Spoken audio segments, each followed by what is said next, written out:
Hey, it's Annie. Welcome back to my channel. So I do art, bullet journal and lifestyle videos on this channel, and today's video is a book haul. I'm sharing with you my favourite books that I have read so far in 2020 this year, and this is the first book related video I'm doing on my channel, but I'm sure there'll be many more to come in the future, so comment down below if you would like to see that. And don't forget to like, subscribe and turn the notification bell on so that you get notified whenever I upload.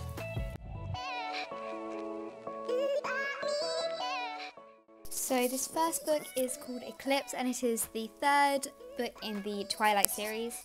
And you might be wondering, why am I in the middle of the Twilight series right at the beginning of the year and of this video? Well, it's basically just because I finished the first and second ones right at the end of 2019, so I thought it was only fair just to carry the series on to 2020. So this book starts off with Bella, who is the main character, in lots of trouble as usual again, as there are a lot of killings in Seattle, and she is suspicious whether this might have something to do with a vampire out for revenge.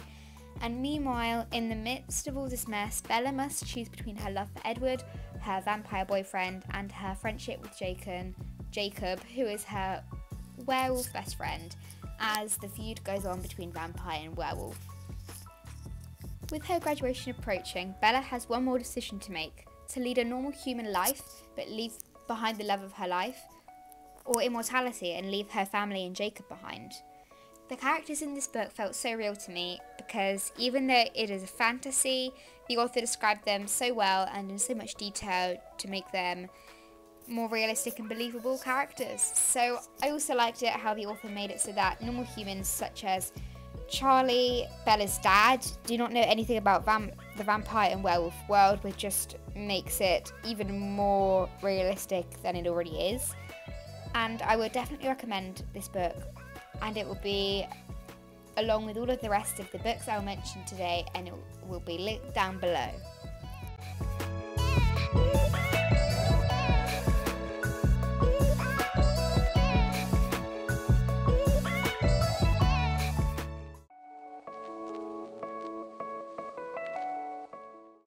So Breaking Dawn is the fourth and last book of the Twilight series, and it is my favourite book out of the Twilight saga as well, because it is just so intense with like plot twists and everything, which I really love in a book. And the book is broken up into 3 separate narratives, which I think just always makes a book more in-depth and detailed and even better than it already was, because we get to see inside different characters' heads and get their unique points of view in the exact same situation.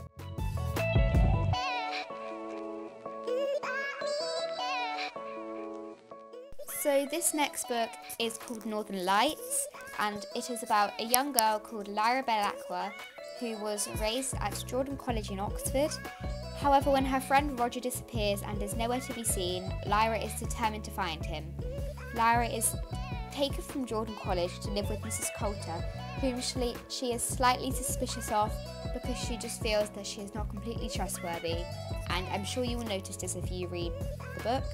And this book, along with the Twilight saga, although they are both fantasy, they feel so realistic because of the clever ways that they are written in.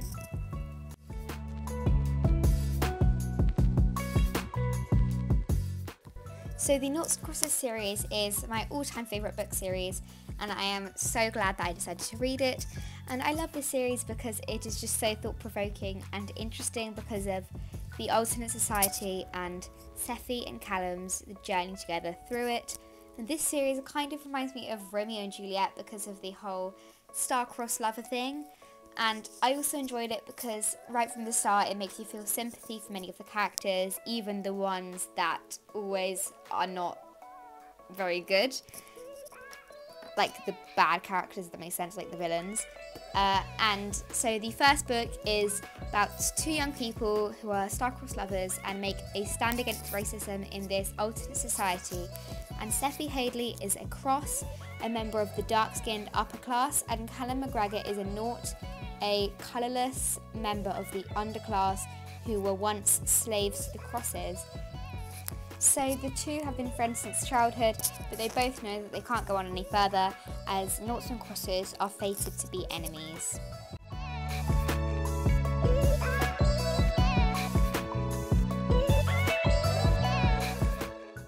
So now for book 2 of the Noughts and Crosses series, which is called Knife Edge. So Seffi's a cross, as we mentioned before, but her baby daughter has a naught father. Jude is a naught. His mind filled with hate and bitterness, he blames Seffi for the losses his family has suffered. He is determined to destroy her life just as she destroyed his. So now moving on to book 3 of the Noughts and Crosses series, and this is called Checkmate. So Rose has a crossed mother and a naught father. Seffi, Rose's mother, has told her basically nothing about her father, but as Rose grows into the young adult with dual heritage, in a society that still divides Noughts and Crosses, she hears whispers about her family's past wherever she goes. So now for book 4, which is called Double Cross. So Toby just wants a better life for him and for Callie Rose. He is fed up with all of the violent gangs that rule his world. What could hurt to just say yes to some extra money? So one small mistake can change everything for Toby and Callie.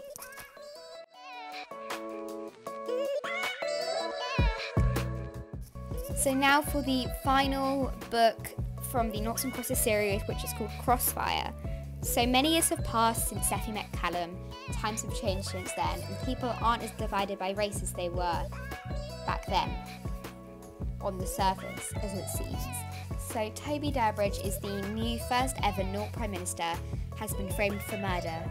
He has to turn to his old friend to help him out, but old wounds from the past are hard to heal.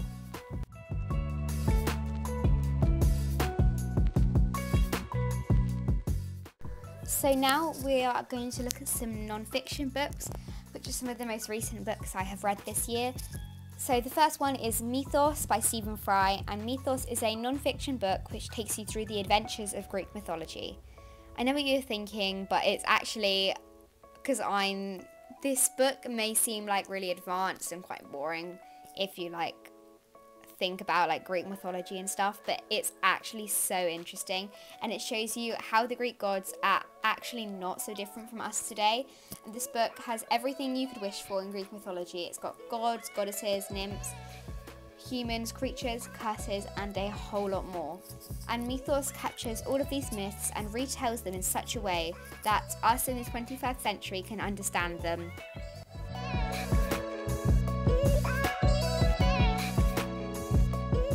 So now the last book, but definitely not least, is Heroes. And by the way, these books are not in a particular order, these are just in the order that I've read them in.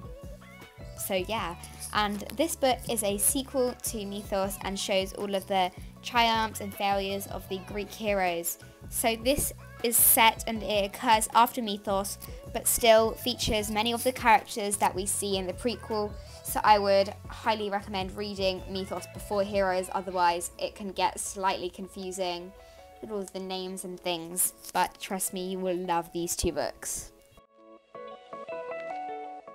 So thank you guys so much for watching my video. I hope you enjoyed it, and let me know in the comments if you would like more book related videos and what other videos you would like to see on this channel, and I will be happy to do them for you. And make sure to not forget to like, subscribe and hit the notification bell so you are the first to see my videos. Bye!